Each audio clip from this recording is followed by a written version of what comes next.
Now बच्चों projectile motion.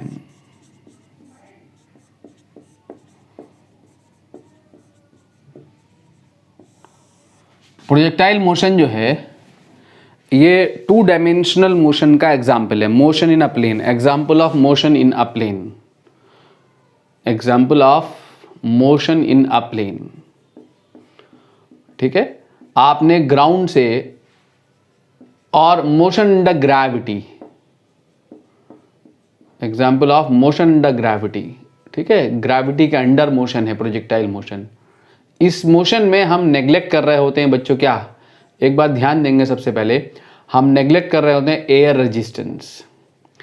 अगर air resistance को नेग्लेक्ट कर दिया जाए, ठीक है, जैसे आपने ग्राउंड से इस गोल पोस्ट से उस गोल पोस्ट पे फुटबॉल को किक कर दिया, जब आप फुटबॉल को किक कर रहे हैं और फुटबॉल जो है जब तक जो है हवा में है, ग्राउंड से ग्राउंड तक जो उसका मोशन है, इस गोल पोस्ट से उस गोल पोस्ट तक का जो मोशन है, वो उसका मोशन कैसा मोशन है?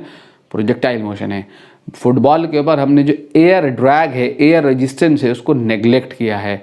जब नेग्लेक्ट किया है तो आप जरा मुझे बताइए फुटबॉल के ऊपर कौन सा फोर्स एक्ट कर रहा होगा?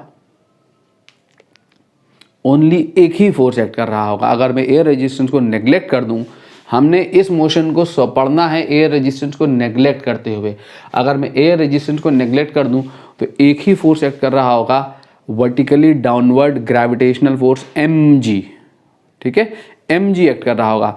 ये फोर्स बॉडी को एक्सेलरेट कराएगा। कहाँ एक्सेलरेशन देगा? डाउनवर्ड डायरेक्शन में एक्सेलरेशन देगा। ठीक है, कितना एक्सेलरेशन देगा? 9.8 मीटर पर सेकंड स्क्वायर एक्सेलरेशन देगा।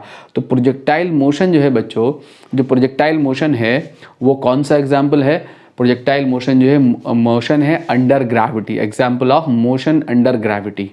ठीक है, अब यह किसका एग्जाम्पल है? मोशन ना प्लेन। कौन से प्लेन में मोशन हो रहा होता है? वर्टिकल प्लेन में मोशन हो रहा होता है। इस वर्टिकल प्लेन में मोशन हो रहा होता है। ठीक है, हमारे दो प्लेन लें अगर हम, ये हॉरिजॉन्टल प्लेन है हमारा जो अलोंग द ग्राउंड, और एक वर्टिकल प्लेन। ठीक है, तो हमारा जो ये मोशन है कौन से प्लेन में मोशन है?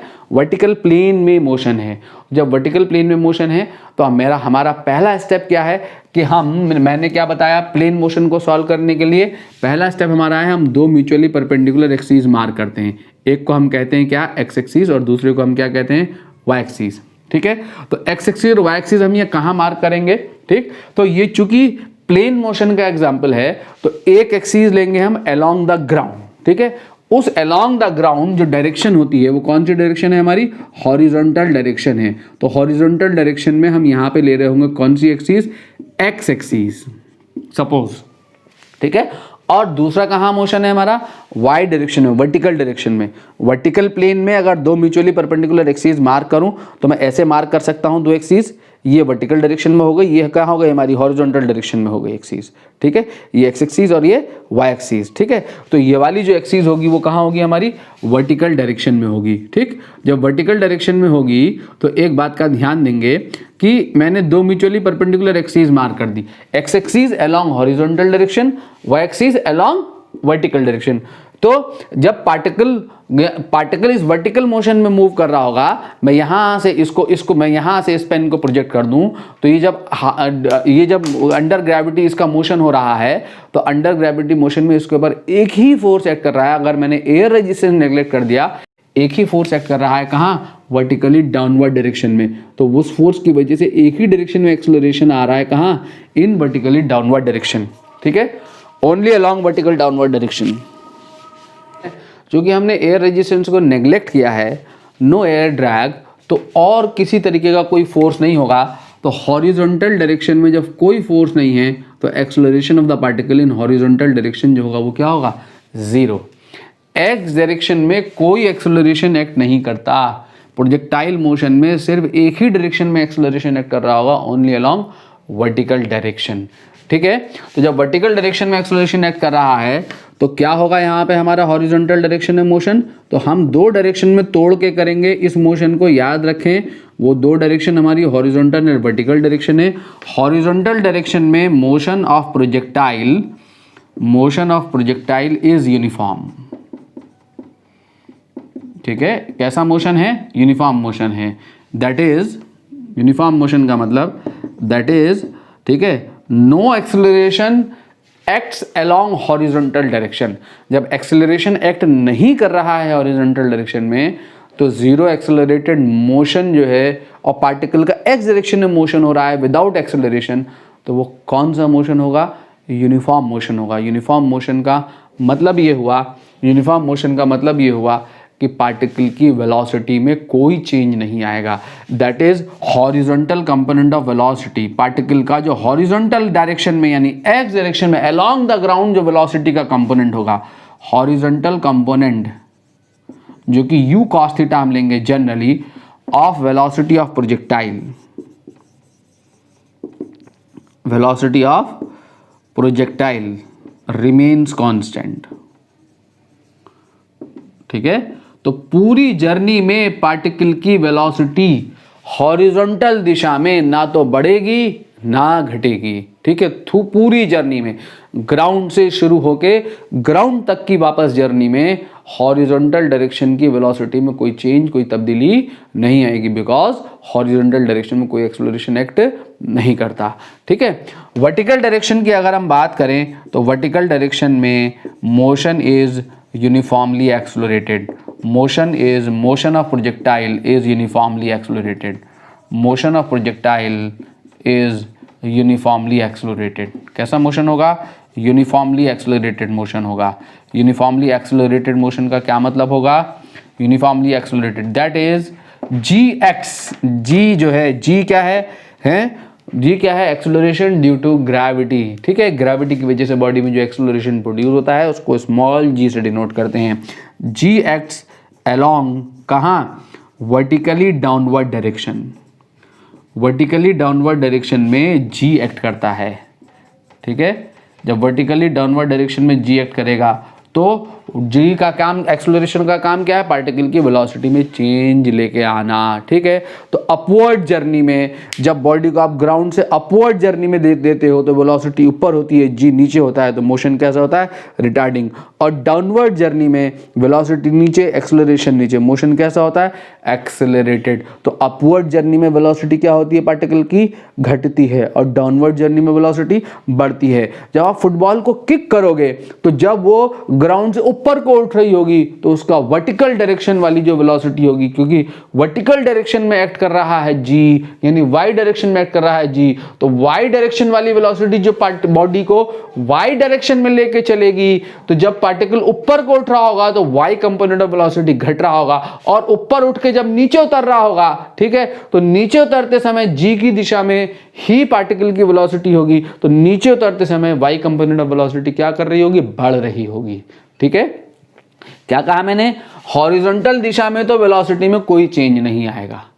वर्टिकल दिशा में जब आप फुटबॉल को किक करोगे, आपने फुटबॉल को किक कर दिया, तो ठीक, जब आपने फुटबॉल को किक कर दिया, ऐसे ये ग्राउंड है, तो यहां तक बॉल ऊपर चढ़ रही है, ये बॉल का मोशन है, ये बॉल का मोशन है। ठीक है, ये बॉल को मैंने अलग अलग इंस्टेंट पे दिखा दिया, बॉल वापस ग्राउंड पे आ गई। ठीक, तो यहां तक बॉल ऊपर चढ़ रही है और यहां के बाद नीचे उतर रही है। ये ग्राउंड है आपका, ये आपका ग्राउंड है, ये क्या है आपका?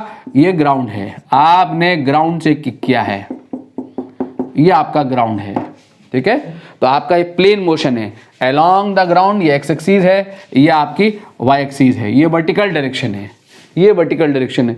तो यहां तक बॉल ओ से लेके बॉल ए तक ऊपर चढ़ रही है और ए के बाद नीचे उतर रही है।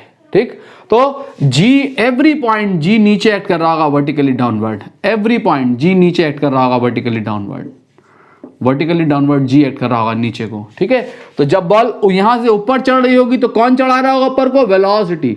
तो जब वेलोसिटी चढ़ा रही होगी, यहां पे वेलोसिटी इतनी, यहां पे वेलोसिटी कम हो गई, यहां पे और कम हो गई। ठीक है, बॉल कब तक चढ़ती है बॉडी पर को? जब तक कि वेलोसिटी घट के जीरो ना हो जाए। इस टॉप मोस्ट पॉइंट पे पार्टिकल की वेलोसिटी घट के जीरो हो जाएगी। जब पार्टिकल की वेलोसिटी जीरो हो जाएगी तो उसको ऊपर चढ़ना बंद हो जाएगा।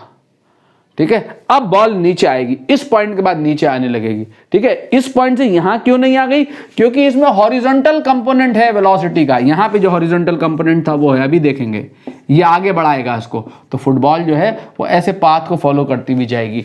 तो इस जर्नी में यहां से यहां तक की जर्नी में नीचे को वेलोसिटी बढ़ेगी और यहां से यहां तक की जर्नी में ये वाली जो वेलोसिटी होगी ये घटेगी। यहाँ से यहाँ तक अपवर्ड जर्नी है बॉल की और यहाँ से यहाँ तक डाउनवर्ड जर्नी है, ये समझाना चाह रहा हूँ। ठीक है, इन सब बातों को अप्लाई करना है हमने अपने एग्जाम्पल में। लेने जा रहे हैं हम सबसे पहले ग्राउंड टू ग्राउंड प्रोजेक्शन। देखिए बच्चों, ग्राउंड टू ग्राउंड प्रोजेक्शन, बच्चों ground to ground projection, ground से फुटबॉल को, प्रोजेक्टाइल को किक किया और फुटबॉल जो है, बॉडी जो है, प्रोजेक्टाइल वापस ग्राउंड पे हिट कर रहा है। ग्राउंड टू ग्राउंड प्रोजेक्शन, तो ग्राउंड टू ग्राउंड प्रोजेक्शन में ये हमने ऐसे बॉडी को किक कर दिया। ठीक है, तो सबसे पहला स्टेप क्या था हमारा? सबसे पहला स्टेप था हमारा, हम दो म्यूचुअली परपेंडिकुलर एक्सिस मार्क करेंगे। ठीक है, तो चूंकि ये motion in a vertical plane है, तो मैंने क्या किया, एक हॉरिजॉन्टल के अलोंग हॉरिजॉन्टल एक एक्सिस मार्क कर दी, इसको कह दिया मैंने एक्स एक्सिस, और अलोंग वर्टिकल डायरेक्शन में एक एक्सिस मार्क कर दी, इसको मैंने कह दिया क्या, वाई एक्सिस। ठीक, तो जिस पॉइंट से बॉडी को किक किया, जिस पॉइंट से वो बॉडी को प्रोजेक्ट किया, वो पॉइंट हमारा ओरिजिन है। इस पॉइंट को हम कहते हैं पॉइंट ऑफ प्रोजेक्शन। क्या कहते हैं? पॉइंट ऑफ प्रोजेक्शन कहते हैं बच्चों। ठीक है, और जिस वेलोसिटी से प्रोजेक्ट किया, यहाँ इनिशियल ग्राउंड से कितनी वेलोसिटी से, u वेलोसिटी से प्रोजेक्ट किया।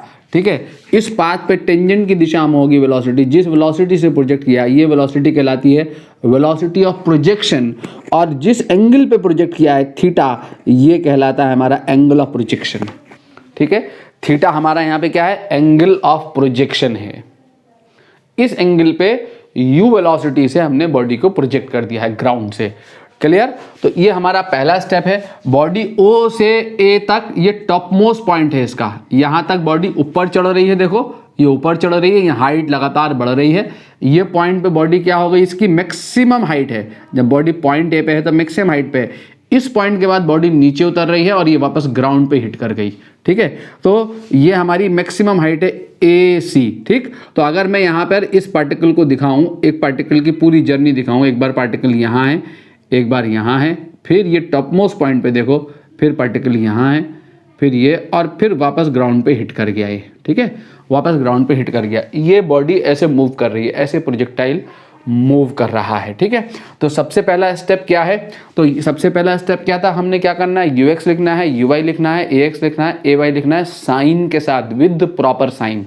ठीक, तो पार्टिकल जब मेरा यहाँ पे है, यहाँ से प्रोजेक्ट किया मैंने, तो प्रोजेक्टिंग टाइम पर उसकी एक्स डायरेक्शन में जो वेलोसिटी है, हॉरिजॉन्टल डायरेक्शन में जो वेलोसिटी है, वो कितनी है, इसका यहाँ पे कंपोनेंट कितनी है, u cos थीटा।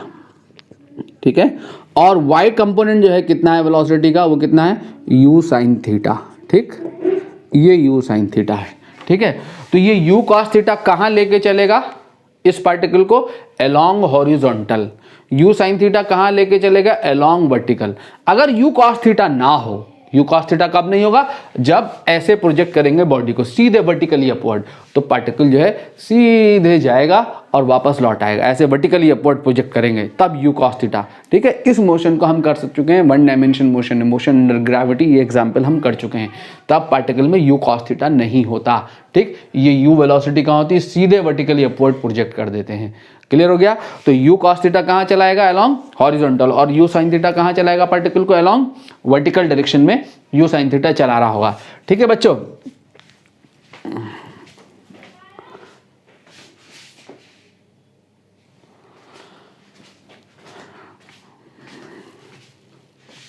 ठीक है बच्चों, तो अब हमारे पास जो है, अगर एक्सेलरेशन देखें तो एक्सेलरेशन सिर्फ एक्ट कर रहा है along vertically downward direction g। Horizontal direction में कोई एक्सेलरेशन एक्ट नहीं करता। हॉरिजॉन्टल डायरेक्शन में एक्सेलरेशन क्या है, 0। तो during journey at every point on the path, eight every point on the path g act कर रहा होगा कहाँ, वर्टिकली डाउनवर्ड। पूरी जर्नी में g एक्ट कर रहा है, at every point g act करता है वर्टिकली डाउनवर्ड।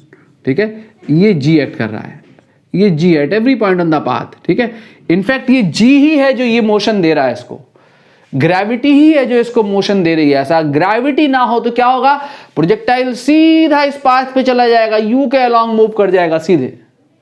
वापस ऊपर जाके ग्राउंड पे जो लौट के आ रहा, ग्रेविटी की वजह से लौट के आ रहा, ग्रेविटी फ्री पाथ होगा अलोंग यू, इस लाइन के अलोंग सीधा ये ग्रेविटी फ्री पाथ होगा। अगर मुझे ग्रेविटी फ्री पाथ दिखाने के लिए कहे तो ये जो लाइन बनाई मैंने, ये ग्रेविटी फ्री पाथ है, सीधा मूव कर जाएगा ऐसे, ठीक है। तो ये जो u cos थीटा है, at every point whole journey में ये u cos थीटा में कोई चेंज नहीं आएगा। क्यों चेंज नहीं आएगा? क्योंकि इस u cos थीटा पे कोई एक्सेलरेशन एक्ट नहीं कर रहा, ठीक है। तो हॉरिजॉन्टल कंपोनेंट ऑफ वेलोसिटी क्या बनी रहेगी? कांस्टेंट। तो पूरी जर्नी में u cos थीटा कांस्टेंट बना रहेगा, ठीक है। पूरी जर्नी में u cos थीटा कांस्टेंट बना रहेगा, होल जर्नी, पूरी जर्नी में बच्चों u cos थीटा में कोई चेंज नहीं। जब पार्टिकल ग्राउंड पे टकराएगा तब भी उसकी वेलोसिटी हॉरिजॉन्टल कंपोनेंट टकराते समय उतना ही होगा u cos थीटा। तो along horizontal u cos theta से चलेगा सीधे कांस्टेंट वेलोसिटीज, यानी OB जो डिस्टेंस है, ये OB अलोंग हॉरिजॉन्टल जो डिस्प्लेसमेंट है, इसका जो मूवमेंट है वो किससे कवर कर रहा है? कांस्टेंट वेलोसिटी से, u cos थीटा से, ठीक है। ठीक है बच्चों, अब ये क्या होगा? G किस पे लग रहा है? G किस पे लग रहा है जरा बताओ तो सही। G लग रहा है इस u sin थीटा के ऊपर, ठीक है। तो अपवर्ड जर्नी में u sin थीटा ऊपर है और G नीचे, वेलोसिटी ऊपर है और G नीचे है, ठीक। तो ये वेलोसिटी जो होगी, G इस वेलोसिटी को घटाएगा अपवर्ड जर्नी में। तो u sin थीटा यहां से यहां पहुंच के ये वेलोसिटी कुछ घट जाएगी, कुछ घट जाएगी। इसको vy से दिखा रहा हूं, तो देखो यहां vy घट गई, यहां पे और घट जाएगी, छोटा वेक्टर दिखा दिया मैंने, ठीक है। कब तक पार्टिकल उठेगा? जब तक कि ये y कंपोनेंट यहाँ u sin थीटा से घट के ये y कंपोनेंट vy रह गया। देखो यहाँ इतना बड़ा वेक्टर है, यहाँ छोटा वेक्टर हो गया, यहाँ और छोटा हो गया। और कब तक चलेगा ये पार्टिकल? ये पार्टिकल तब तक ऊपर को उठेगा जब तक कि y कंपोनेंट जीरो ना हो जाए। तो ये टॉप मोस्ट पॉइंट है, A is the top most point. Top most point पे पार्टिकल का y component of velocity zero हो जाएगा। जब जीरो हो जाएगा तो इस पॉइंट से पार्टिकल का ऊपर को उठना बंद हो जाएगा, ठीक है। जब आपका y कंपोनेंट, जब वर्टिकल कंपोनेंट जीरो हो जाता है तो पार्टिकल उस पॉइंट से वापस नीचे चला आता है, ठीक है। तो इस पॉइंट से नीचे आना शुरू करेगा। अब इस पॉइंट से इस लाइन के अलोंग नहीं आएगा, इस लाइन के अलोंग ये तब आता जब इसमें ये u cos थीटा नहीं होता। ये u cos थीटा इसमें कंटिन्यूअसली इसको आगे मूव कराएगा, ठीक है। तो u cos थीटा इसको आगे गति देगा, ये इसको नीचे लाएगा। तो इस पॉइंट के बाद मोशन कैसा होगा? डाउनवर्ड डायरेक्शन में, g नीचे खींच लेगा इसको, ठीक है। जब g नीचे खींच लेगा तो अब vy नीचे को आ जाएगा और vy नीचे को बढ़ना शुरू करेगा, बढ़ता रहेगा vy। और पार्टिकल को जिस वेलोसिटी से ग्राउंड से प्रोजेक्ट किया जाता है वर्टिकली अपवर्ड, अगर ग्राउंड से आपने 10 मीटर पर सेकंड से पार्टिकल को वर्टिकली अपवर्ड प्रोजेक्ट किया तो ग्राउंड पे वापस वो किस वेलोसिटी से टकराता है? वापस 10 मीटर पर सेकंड से ही टकराता है, ठीक है। तो आपने u sin थीटा से पार्टिकल यहाँ ग्राउंड से ऊपर को उठा तो वापस किससे टकराएगा? u sin थीटा से ही टकराएगा आकर, ठीक है। तो वर्टिकल जब वो हिट करेगा तो उसी वेलोसिटी से, उस वर्टिकल कंपोनेंट वही होगा जिस वेलोसिटी से ऊपर को चला था, ठीक है। Vertical direction of motion exactly वैसा ही है जैसा आपने वन डायमेंशन मोशन में पढ़ा था, मोशन एंड ग्रेविटी, ठीक है। एक मोशन और ऐड हो गया है प्रोजेक्टाइल मोशन में, उसके साथ साथ साइमल्टेनियसली अलोंग हॉरिजॉन्टल। कैसा मोशन? कांस्टेंट वेलोसिटी वाला मोशन। तो इस वर्टिकल डायरेक्शन वाले मोशन को वैसे ही करेंगे जैसे आपने वन डायमेंशन मोशन के लिए किया था, अंडर ग्रेविटी मोशन को। साथ साथ साइमल्टेनियसली ये मोशन और एडप्ट कर देना है, इसमें प्रोजेक्टाइल मोशन हो गया, ठीक है। तो y डायरेक्शन के लिए y डायरेक्शन वाली इक्वेशन लगा देंगे, ठीक है। x डायरेक्शन के लिए x डायरेक्शन वाली इक्वेशन लगा देंगे। तो रिजल्टिंग वेलोसिटी क्या होगी?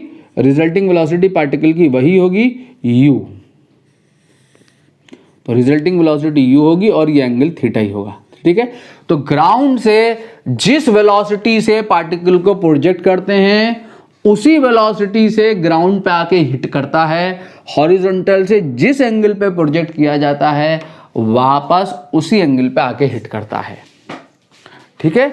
ये हमारा प्रोजेक्टाइल मोशन का डिस्क्रिप्शन। थोड़ा टाइम तो लग रहा है बच्चों आपके लिए, चूंकि पहली क्लास है प्रोजेक्टाइल मोशन की, एकदम बेसिक है, इसलिए टाइम देके मैं एक एक चीज़ को समझाना चाहता हूँ कि ताकि आप लोगों का कोई परेशानी, कोई प्रॉब्लम ना रह पाए। इसके बावजूद भी रह जाती है तो मैं ज़िंदा हूँ, मेरे पास आ जाएं, कॉल कर लें या कोचिंग आ जाएं। ठीक है, आगे डिस्कस कर लें। तो अब हमने दूसरा स्टेप क्या, हमने ux निकालना है। तो ux क्या करना है, देखो जरा स्टेप नंबर 2 में ux क्या हो गया हमारा, u cos थीटा। uy निकालना है, uy कितना हो गया हमारा, u sin थीटा। ठीक है, अब क्या करना हमने, ax कितना हो गया हमारा, x डायरेक्शन में यानी हॉरिजॉन्टल डायरेक्शन में क्या एक्सेलरेशन, 0। और ay कितना है हमारा, वर्टिकली डाउनवर्ड, नीचे को है g नीचे को, तो नीचे को कितना, -g, +g नहीं, याद रहे जब हमने वर्टिकल अपवर्ड डायरेक्शन को पॉजिटिव डायरेक्शन ले लिया ऑफ y एक्सिस, तो हमारा एक्सेलरेशन डाउनवर्ड दिशा में है, तो हमारा एक्सेलरेशन जो होगा वो क्या होगा, -g। Right down ux, uy, ax, ay with proper sign, मैंने लिखाया है, साइन के साथ रखना है। जो कंपोनेंट पॉजिटिव डायरेक्शन में होगा उसको पॉजिटिव साइन के साथ, जो कंपोनेंट नेगेटिव डायरेक्शन में होगा नेगेटिव साइन के साथ। ठीक है, अब मेरा आप लोगों से एक सवाल है कि पार्टिकल जो है ग्राउंड से गया और ग्राउंड पे आ गया। कहां से गया, ये ग्राउंड पे गया, ये मेरी हथेली ग्राउंड है, ये मेरी हथेली है ग्राउंड, ग्राउंड से गया ग्राउंड पे आ गया, ग्राउंड से गया ग्राउंड पे आ गया। ठीक है, तो कहां हुआ उसका मोशन रिजल्टिंग डिस्प्लेसमेंट कहां हुआ पार्टिकल का। ठीक है, तो ग्राउंड से गया ग्राउंड पे आ गया, तो मैंने दो डायरेक्शन में मोशन को तोड़ा। तो जरा वाई डायरेक्शन में, एक्स डायरेक्शन में देखो कितना है डिस्प्लेसमेंट। एक्स डायरेक्शन में हमें डिस्प्लेसमेंट दिख रहा है, वो कितना है, ओ से लेके बी तक अलोंग हॉरिजॉन्टल इतना चला ओ बी। किसने चलाया along horizontal, u cos theta ने चलाया। अलोंग हॉरिजॉन्टल ओ बी चला, किसने चलाया, यू कॉस थीटा ने चलाया। ओ बी पता है, नहीं पता है, निकालना है। ये नहीं पता ओ बी कितना है, दिख रहा है ये ओ बी है, लेकिन ये कितना है ये हमें नहीं पता, ये हमें फाइंड करना है। ठीक है, वाई डायरेक्शन में कितना है, कितना चला, डिस्प्लेसमेंट की बात कर रहा हूं मैं, डिस्टेंस की नहीं। ठीक है, वाई डायरेक्शन में पार्टिकल का डिस्प्लेसमेंट कितना है जरा देखो तो सही। ठीक है, वाई डायरेक्शन वर्टिकल डायरेक्शन है, तो पार्टिकल देखो तो सही, पॉज करके 2 मिनट सोचो जल्दी से। ठीक है, मैं बताता हूं क्या है पार्टिकल का वाई डायरेक्शन में डिस्प्लेसमेंट। पार्टिकल का वाई डायरेक्शन में जो डिस्प्लेसमेंट है, ग्राउंड से गया ग्राउंड पे आ गया, ग्राउंड से बॉडी को आपने प्रोजेक्ट किया ग्राउंड पे आ गई, तो कितना डिस्प्लेसमेंट हुआ भाई साहब, ग्राउंड से प्रोजेक्ट किया ग्राउंड पे आ गई, कितना डिस्प्लेसमेंट हुआ बच्चों, बोलो, जीरो डिस्प्लेसमेंट। ग्राउंड से गया ग्राउंड पे आ गई। अब ग्राउंड से ऐसे जाके ऐसे आए या ऐसे जाके ऐसे आए, यहां से यहां पे आए, यहां से चल के यहां पे आए, या यहां से यहां पे आए, या अगर यहां से जाके जिस पॉइंट से गई उसी पॉइंट पे वापस आ गई, तो ना हॉरिजॉन्टल दिशा में डिस्प्लेसमेंट ना वर्टिकल दिशा में। अगर ग्राउंड से ऐसे फेंका ऐसे आ गई, ठीक, तो आपका सिर्फ हॉरिजॉन्टल डिस्प्लेसमेंट हुआ, वर्टिकल डिस्प्लेसमेंट 0 है। ठीक, तो मुझे इस मोशन में डिस्प्लेसमेंट पता है, कहां पता है, वाई डायरेक्शन में डिस्प्लेसमेंट पता है। कितना पता है, 0। याद रखेंगे, प्रोजेक्टाइल मोशन में हमें हमेशा वाई डायरेक्शन का डिस्प्लेसमेंट पता होगा। Y direction means vertical direction का डिस्प्लेसमेंट पता होगा हमेशा। किसी भी क्वेश्चन को करते वक्त प्रोजेक्टाइल मोशन में आप एच हाइट के टावर पे चढ़ के किसी बॉडी को हॉरिजॉन्टली प्रोजेक्ट करो या किसी एंगल पे प्रोजेक्ट करो, तो आपको टावर की हाइट पता होगी। जब बॉडी टावर की हाइट से ग्राउंड पे हिट करेगी, तो आपको वर्टिकल डायरेक्शन का डिस्प्लेसमेंट पता है। कितना पता है, टावर की हाइट के बराबर। आगे देखेंगे एग्जाम्पल। तो आपको प्रोजेक्टाइल मोशन में वाई डायरेक्शन का डिस्प्लेसमेंट हमेशा होगा आपके पास, याद रखें। क्वेश्चन यहीं से सारी चीजें प्रोसीड होंगी। तो हमें वाई डायरेक्शन का ग्राउंड टू ग्राउंड प्रोजेक्शन में वाई डायरेक्शन में डिस्प्लेसमेंट 0 मिलेगा। ठीक है, ग्राउंड टू ग्राउंड प्रोजेक्शन में फिर बता दूं, वाई डायरेक्शन में जो डिस्प्लेसमेंट होगा वो क्या होगा, 0। देखो यहां से चल के यहां आ गई, तो वाई डायरेक्शन में कितना हुआ, ये हाइट कितना है, हाइट जो हाइट है इस दिशा में, वर्टिकल दिशा में डिस्प्लेसमेंट कितना हुआ, बॉडी मैक्सिमम ए तक उठी, वापस ग्राउंड पे आ गई, 0। हॉरिजॉन्टली डिस्प्लेस करी ओ बी। ठीक है, तो अब मुझे क्या करना है, यहाँ टाइम ऑफ फ्लाइट निकालना है। सबसे पहले मुझे क्या निकालना है, यहाँ टाइम ऑफ फ्लाइट। ठीक है, तो मुझे एस वाई पता है, एस वाई पता है 0, याद रहे, यही लिख दिया मैंने एस वाई 0। अब मैं यहां से टाइम ऑफ फ्लाइट निकाल सकता हूं। टाइम ऑफ फ्लाइट क्या होता है, टाइम ऑफ फ्लाइट आपका होता है, टोटल जो फ्लाइट का टाइम है वो टाइम ऑफ फ्लाइट है। कहां से कहां तक है फ्लाइट? ओ से लेके बी तक, ये जो टोटल टाइम है वो टाइम ऑफ फ्लाइट है। ये टाइम कितना है? t इक्वल टू 0, ठीक है, ये टाइम आपका t इक्वल टू 0 है। ये टाइम कितना है? ये t equal to capital T, you can say this is capital T is the time of flight, ठीक है, ये निकालना है मैंने। तो इन t बराबर t मतलब time of flight, sy y दिशा में जो डिस्प्लेसमेंट है वो कितना है? 0 है। y डायरेक्शन में पार्टिकल जब पॉइंट बी पे हिट करेगा तो वो टाइम इतना होगा टाइम ऑफ फ्लाइट के बराबर, और जब वो बी पे हिट कर रहा होगा तो y डायरेक्शन में डिस्प्लेसमेंट कितना होगा? 0 होगा, जो कि हमें पता है, ठीक है। तो अब हम क्या करें, इस इंफॉर्मेशन से हम ये इक्वेशन अप्लाई करके y डायरेक्शन में 0 डिस्प्लेसमेंट होने में जो लगा टाइम है वो टाइम ऑफ फ्लाइट है। तो y डायरेक्शन की डिस्प्लेसमेंट टाइम इक्वेशन लगा दो, s y is equal to u by t plus half a by t square. तो जब आप एस वाई निकालोगे यहां से यू वाई डालो, यू वाई कितना है यहां से? यू साइन थीटा, ठीक है, u sine theta 0, s y डालो यहां 0, ठीक है, यू साइन थीटा, ठीक, 0 डिस्प्लेसमेंट में लगा टाइम निकालना है तो यहाँ 0 रख दो, जो टाइम निकल के आएगा वो टाइम ऑफ फ्लाइट होगा, you sine theta into T, A by रखो माइनस जी, तो माइनस रखोगे तो कितना आ जाएगा? Minus half g t square. यहाँ से टी कॉमन ले लोगे, टी कॉमन ले लिया तो क्या हो गया आपका? You sine theta minus half g T, ये आ गया इज इक्वल टू 0, ठीक है। ये कौन सी इक्वेशन है? ये कौन सी इक्वेशन है? टाइम में क्वाड्रेटिक इक्वेशन है, याद रखो। 1D मोशन में मैंने बताया था एक डिस्प्लेसमेंट के कितने टाइम होंगे? 2 टाइम होंगे इस इक्वेशन से, ठीक है। तो पार्टिकल एक हाइट पे 2 समय पे होगा प्रोजेक्टाइल मोशन में। आप जो भी हाइट यहां रखोगे, height is the Y direction में डिस्प्लेसमेंट, आपको 2 टाइम निकल के आएंगे। देख लो पार्टिकल एक हाइट पे 2 समय पे, एक हाइट ये और एक हाइट ये, देखो ये पार्टिकल जब यहां है और यहां है, दोनों हाइट सेम है, तो ये भी हाइट सेम है और ये भी हाइट सेम है, 2 टाइम यहां और यहां। तो जब आप ये वाली हाइट रखोगे तो इस हाइट के 2 टाइम आएंगे, एक ये वाला टाइम और एक ये वाला टाइम। पार्टिकल का 0 डिस्प्लेसमेंट 2 समय पे है, एक पॉइंट ओ पे जिस समय प्रोजेक्ट कर रहे हैं और एक पॉइंट बी पे। तो जब आप 0 डिस्प्लेसमेंट रखोगे तो ओ और बी के लिए दोनों टाइम निकल के आएंगे। देखो एक यहां से इक्वेशन देखो, एक ये निकल के आया t इक्वल टू 0, या तो ये 0, ये किसके करस्पॉन्डिंग आया? ये 0 डिस्प्लेसमेंट वाला टाइम है, 0 डिस्प्लेसमेंट के लिए टाइम निकाला, किसके करस्पॉन्डिंग आया? Corresponding to point O. Point O मतलब point of projection,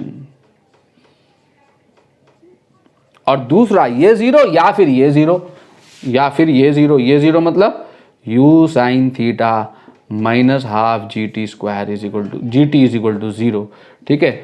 ji t is equal to 0 का मतलब t equal to 2u sine theta upon g. So ये टाइम कुछ फाइनाइट टाइम ओ से लेके बी तक जाने में कुछ समय लगेगा, 0 डिस्प्लेसमेंट का टाइम है ये 2 टाइम, तो ये पॉइंट ऑफ प्रोजेक्शन है, ये करस्पॉन्डिंग टू पॉइंट बी है, सो इस टाइम ऑफ फ्लाइट, ठीक है। तो टाइम ऑफ फ्लाइट हमारा कितना मिल गया? टाइम ऑफ फ्लाइट हमारा मिल गया बच्चों 2u sine theta upon g, ये हमारा टाइम ऑफ फ्लाइट आ गया। u साइन थीटा को आप यू वाई भी लिख सकते हो, यू वाई, तो 2u वाई अपॉन जी, ठीक है। नाउ मैक्सिमम हाइट अगर आपसे कहे निकालने के लिए मैक्सिमम हाइट, तो आप मैक्सिमम हाइट निकाल सकते हैं। मैक्सिमम हाइट निकाली जा सकती है इजीली। क्या होगी मैक्सिमम हाइट? जरा देखें ध्यान से। मैक्सिमम हाइट कौन सा वाला पॉइंट है? ये है, ये इस पॉइंट जिस समय वो मैक्सिमम हाइट पे है, जिस समय वो ग्राउंड से मैक्सिमम उसकी जो है डिस्टेंस है, वो हाइट बतानी है। कौन सा वाला पॉइंट है वो करस्पॉन्डिंग टू पॉइंट ए है, तो पॉइंट ए के करस्पॉन्डिंग आपने बताना है। तो पॉइंट ए पे क्या हो रहा है जरा देखो तो सही। जब आपने ग्राउंड से प्रोजेक्टाइल को प्रोजेक्ट किया है तो प्रोजेक्टाइल में ये मैक्सिमम पॉइंट है, तो इस मैक्सिमम वाले पॉइंट पे वर्टिकल कंपोनेंट जो है वो क्या हो गया? 0 हो गया। इस मैक्सिमम पॉइंट पे वर्टिकल कंपोनेंट 0 होगा, तभी उठना बंद करेगा। Vy जहां पे 0 है, वी वाई जहाँ पे 0 है वहाँ पे ये जो डिस्प्लेसमेंट है ये वाई दिशा में डिस्प्लेसमेंट है, ये वाई दिशा ही ना ली मैंने, ये वाई दिशा। जिस समय वी वाई 0 है उस समय एस वाई जो है वो किसके बराबर है, एच के बराबर है। जिस समय वी वाई 0 है उस समय ये वाई दिशा का डिस्प्लेसमेंट एस वाई बराबर एच के बराबर है। ठीक है, तो इन एस वाई बराबर एच, वाई दिशा में डिस्प्लेसमेंट मैक्सिमम हाइट के जब बराबर होगा तब वी वाई बराबर 0 होगा। ठीक है, तो अब आप क्या करो, वाई डायरेक्शन की डिस्प्लेसमेंट और वेलोसिटी रिलेशन आपके पास होता है। क्या होता है displacement velocity relation, v y square is equal to u y square plus 2a y s y, ये लगा दो। जब आप यहाँ पे y डायरेक्शन का डिस्प्लेसमेंट 0 रखोगे तो 0 y डायरेक्शन में की y डायरेक्शन की वेलोसिटी 0 रखोगे तो y डायरेक्शन में वेलोसिटी 0 एक ही जगह पर है, top most point.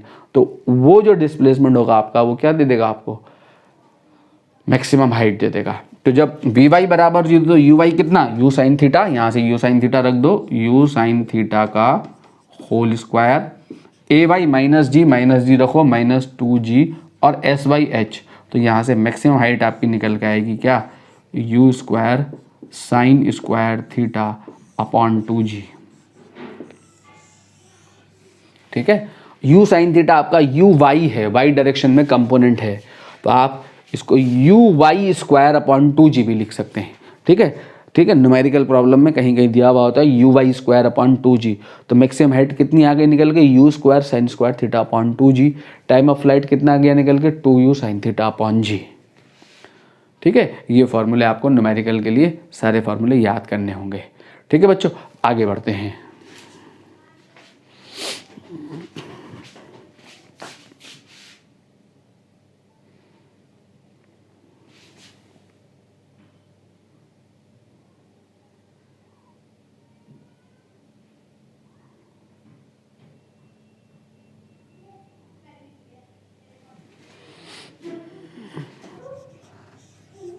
Range, range निकालनी है। रेंज किसे कहते हैं, जब प्रोजेक्टाइल को आपने ग्राउंड से ग्राउंड पर प्रोजेक्ट किया तो distance travel by the projectile along horizontal, O से चला बी पे पहुंचा था, तो ये जो हॉरिजॉन्टल डायरेक्शन में जो चला, ठीक है, हॉरिजॉन्टल डायरेक्शन कौन सी डायरेक्शन ली थी आपने, एक्स डायरेक्शन ली थी, वर्टिकल डायरेक्शन कौन सी डायरेक्शन ली थी आपने, वाई डायरेक्शन ली थी।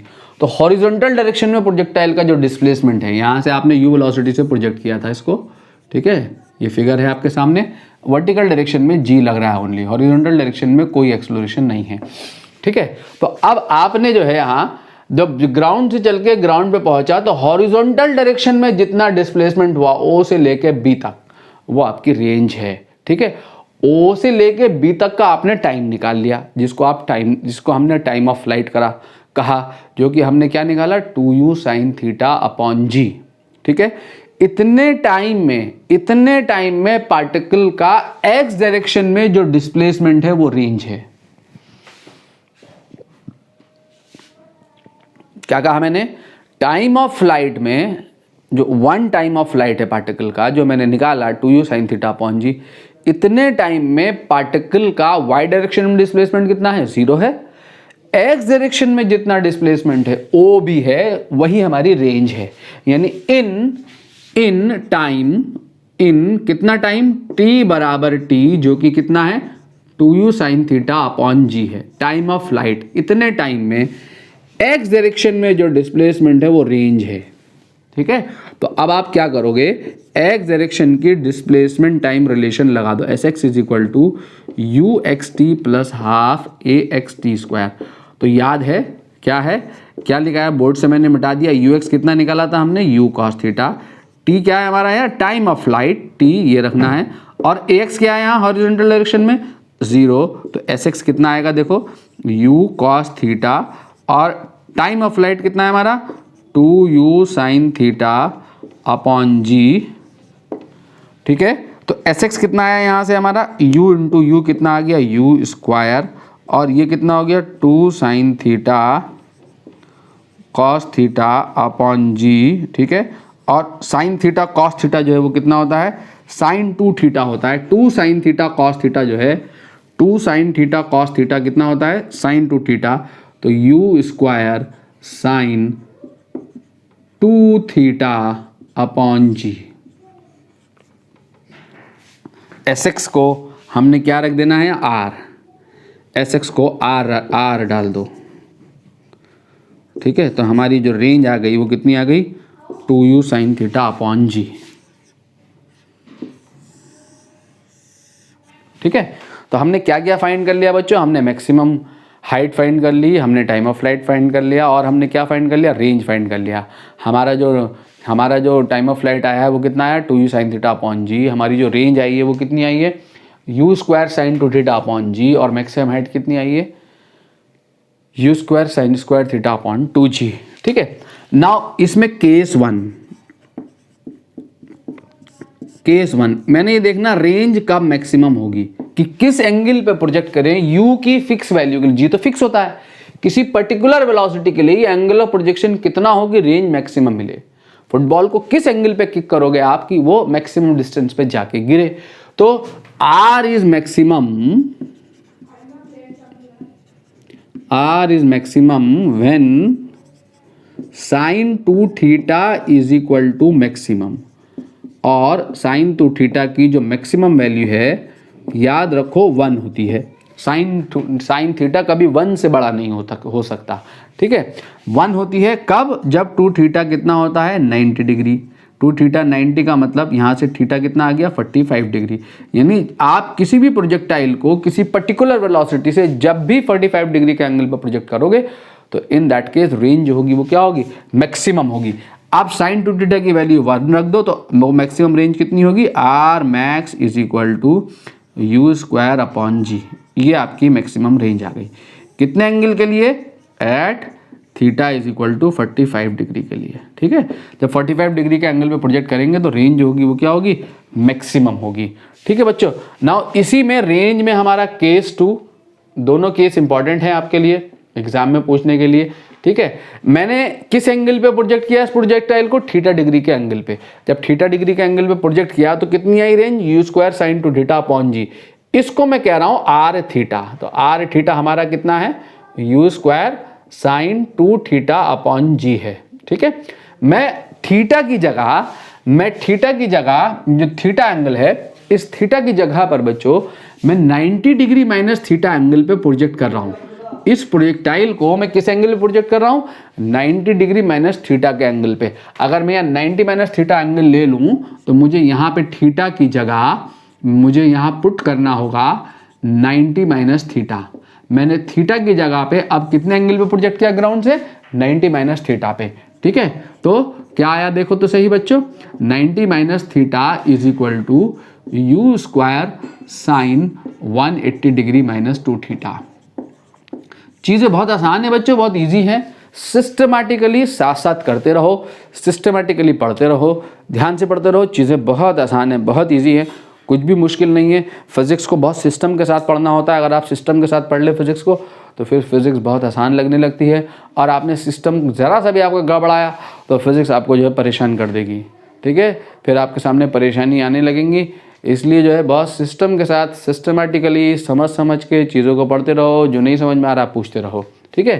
तो हमने 2 से मल्टीप्लाई किया। अब साइन 180 माइनस थीटा कितना होता है, साइन थीटा होता है। Sine 180 degree minus theta is sine theta. तो आपका ये कितना आ गया, sine 90 minus theta is equal to u square sine 2 theta upon g, ठीक है। अब अगर इस इक्वेशन को देखो और इस इक्वेशन को देखो 1 और 2 को, ये दोनों सेम है रिजल्ट। ये किस एंगल पे प्रोजेक्ट किया था मैंने, ग्राउंड से, थीटा पे। ये किस एंगल पे प्रोजेक्ट किया मैंने, ग्राउंड से, 90 माइनस थीटा पे। यानी therefore R theta is equal to क्या, आर 90 माइनस थीटा। क्या मतलब इस बात का मतलब अगर थीटा 30 डिग्री हो या 90 माइनस 30 करो 60 डिग्री हो, अगर थीटा 20 डिग्री हो, 90 माइनस 20 करो मीन 70 डिग्री हो। मीनिंग टू से प्रोजेक्टाइल को आप ग्राउंड से 30 डिग्री के एंगल पे प्रोजेक्ट करो या 60 डिग्री एंगल पे प्रोजेक्ट करो, 20 पे प्रोजेक्ट करो या 70 पे प्रोजेक्ट करो, दैट इज थीटा पे प्रोजेक्ट करो या 90 माइनस थीटा पे प्रोजेक्ट करो, तो रेंज होगी वो क्या होगी, सेम होगी। ठीक है, यानी क्या लिखा, क्या लिखना है हमें, सो range is same for two angles of projection, two angles of projection, दो एंगल ऑफ प्रोजेक्शन के लिए रेंज सेम होती है, that is theta and 90 minus theta. ठीक है, और थीटा और 90 माइनस थीटा कौन से एंगल कहलाते हैं, कॉम्प्लीमेंट्री एंगल कहलाते हैं। आप इनको ऐसे भी कह सकते हैं, range is same for complementary angles, और ये कॉम्प्लीमेंट्री एंगल्स कहाँ से बन रहे हैं, ग्राउंड से बन रहे होंगे। ठीक है, अगर हम यहाँ पे इसको फिगर में दिखाना चाहें तो आप इस बात को फिगर में ऐसे दिखा सकते हैं, क्या रेंज सेम है दो एंगल ऑफ प्रोजेक्शन के लिए। ठीक है, कैसे सेम है रेंज, देखो जरा ध्यान से, रेंज ऐसे सेम है बच्चों कि ग्राउंड से ग्राउंड पे प्रोजेक्ट करना था प्रोजेक्ट पार्टिकल को, ये हमने पार्टिकल को प्रोजेक्ट कर दिया। क्या है एंगल, ये वाला एंगल हमारा यू वेलोसिटी से प्रोजेक्ट किया थीटा पे, यहाँ भी यू वेलोसिटी से ही प्रोजेक्ट किया, वेलोसिटी प्रोजेक्शन से में, बट कितने से, 90 माइनस थीटा से। तो ओ से चला, दोनों केस में प्रोजेक्टाइल एक ही पॉइंट पे हिट किया। ठीक है, range is same for two angles of projection, theta and 90 minus theta. क्या अलग अलग होगा दोनों केस में, हाइट, ये हाइट h1 है और ये हाइट मैक्सिमम हाइट h2 है। दोनों केसेस में maximum height attend by the particles अलग अलग होंगी, टाइम ऑफ फ्लाइट भी अलग अलग होगा, बट रेंज सेम है। ठीक है, ये थीटा किसके साथ एंगल है, ये क्वेश्चन ऐसे ही पूछ सकता है, ये थीटा किसके साथ एंगल है, ग्राउंड से, ये कितना है 90 माइनस थीटा, ये ग्राउंड से, तो जो ग्राउंड से 90 माइनस थीटा एंगल बन रहा वो वर्टिकल से कितना हो जाएगा, जरा देखो तो सही, थीटा। ठीक है, तो इसको ऐसे भी कह सकते हो, कैसे कह सकते हो कि पार्टिकल को ग्राउंड से थीटा पे प्रोजेक्ट किया जाए या वर्टिकल से थीटा पे प्रोजेक्ट किया जाए, रेंज सेम होगी, ऐसे भी कह सकते हैं। ठीक है, हमारे ये थीटा 90 माइनस थीटा दोनों एंगल, अगर ये वर्टिकल से, ये वाली वेलोसिटी वर्टिकल से थीटा एंगल बना रही है तो ग्राउंड से कितना एंगल बना रही होगी, 90 माइनस थीटा बना रही होगी। तो इसको ऐसे भी कह सकते हैं कि ग्राउंड से प्रोजेक्ट किया जाए या वर्टिकल से प्रोजेक्ट किया जाए थीटा पे। ठीक है, रेंज दोनों केसेस में सेम होगी, ऐसे भी उल्टा करके भी पूछ देता है थोड़ा सा। ठीक है, तो इसमें कंफ्यूज होने की ज़रूरत नहीं है, दोनों एक ही बातें हैं। ठीक है बच्चों, तो अगर हमें यहाँ पर इन दोनों हाइट का प्रोडक्ट निकालना हो तो इन दोनों हाइट का प्रोडक्ट क्या आएगा, जरा देखो तो सही, you square sine square theta upon 2g निकाली थी मैंने हाइट, मैक्सिमम हाइट। ठीक है, तो दूसरे वाले की हाइट कितनी हो गई, you square sine square theta की जगह कौन सा एंगल है यहाँ, 90 माइनस थीटा अपॉन 2g, और साइन 90 माइनस थीटा कौन से क्वाड्र में जाता है, फर्स्ट क्वाड्र में। फर्स्ट क्वाड्र में साइन क्या होता है, पॉजिटिव। ठीक है, तो ये क्या हो जाएगा, कॉस थीटा। ठीक है, तो h1 h2 is equal to u square sine square theta upon 2g into u square cos square theta upon 2g। ठीक है, इसको क्या लिख सकते हो बच्चों, इसको आप लिख सकते हो, देखो u square sine theta cos theta upon g का होल स्क्वायर, ये लिख सकते हो। ठीक है, दिख रहा ना आपको,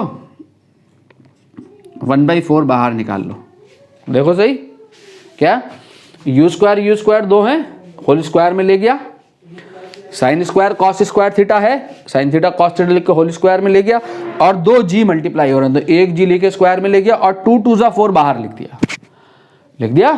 अब मुझे क्या करना है, मुझे यहां पर मैं इसके अंदर इसको मैं क्या कर सकता हूं, जरा देखो, h1 h2 is equal to 1/4, ये जो था मेरा, इसको मैं 2 से ऊपर नीचे ब्रैकेट के अंदर ही 2 साइन थीटा कॉस थीटा कर दूं इसको। ठीक है, और जब ऊपर न्यूमरेटर में 2 साइन थीटा कॉस थीटा किया तो नीचे 2g भी करना पड़ेगा। ठीक है, नीचे 2g भी करना पड़ेगा। ठीक है, जब हमने यहाँ 2g भी कर दिया तो ये 2 साइन थीटा कॉस थीटा क्या हो गया हमारा, h1 h2 is equal to 1/4 into u square 2 sine theta cos theta हो गया हमारा साइन 2 थीटा। ठीक है, अपॉन यहाँ g ऐसे ही रहा, इसका स्क्वायर, और ये 2 का स्क्वायर बाहर निकाल लूं तो 4 बाहर आएगा और 4 4 सा क्या हो जाएगा 16। ठीक है, ये क्या है आपका रेंज है, अभी अभी निकाली हमने। कौन सी वाली रेंज? ये रेंज, वो दो एंगल जिनके लिए रेंज सेम है। ठीक है, तो H1 H2 is equal to 1 r² upon 16। तो r is equal to 4 under root H1 H2। ये आपसे पूछ भी लेता है ना, इसलिए मैंने ये इसी में करा दिया। ये क्वेश्चन है आपका, इसी में क्वेश्चन करा दिया। आपसे पूछता है, आपसे कहता है कि range is same for 2 complementary angles, theta and 90 minus theta के लिए रेंज सेम होती है। बताइए उन दोनों एंगल्स के लिए हाइट का प्रोडक्ट क्या होगा। ठीक है, हाइट का प्रोडक्ट जो होगा वो r² अपॉन 16 होगा। ठीक है, या रेंज और हाइट के प्रोडक्ट में जो रिलेशन होगा वो r is equal to 4 under root H1 H2 होगा। ये H1 हाइट है थीटा एंगल के लिए, H2 हाइट है, इनमें से एक हाइट है थीटा एंगल के लिए और दूसरी हाइट है 90 माइनस थीटा एंगल के लिए। मैंने मैक्सिमम हाइट का प्रोजेक्ट निकाला है यहाँ कॉम्प्लीमेंट्री एंगल्स के लिए। इतनी सी बात है, कोई ज़्यादा लंबा चौड़ी इसमें कहानी है नहीं। ठीक है बच्चों, इतनी बात हो गई हमारी। ठीक, अब हमारी दो और क्या हो सकता है, और क्या क्या हो सकता है जरा बता सकते हैं? हमने टाइम ऑफ फ्लाइट निकाल लिया, हमने मैक्सिमम हाइट निकाल लिया, हमने रेंज निकाल ली। और क्या क्या हो सकता है यहाँ पार्ट, क्या हो सकता है और क्या निकाल सकते हैं हम? वेलोसिटी पूछ सकता है हमसे। ग्राउंड से हमने u वेलोसिटी से थीटा एंगल पे प्रोजेक्ट किया है प्रोजेक्टाइल को, तो वेलोसिटी चेंज हो रही है पूरी जर्नी में। ठीक है, तो हमसे पूछ सकता है किसी टाइम t पे वेलोसिटी बताओ, तो वेलोसिटी भी निकाल सकते हैं, वेलोसिटी एट टाइम t।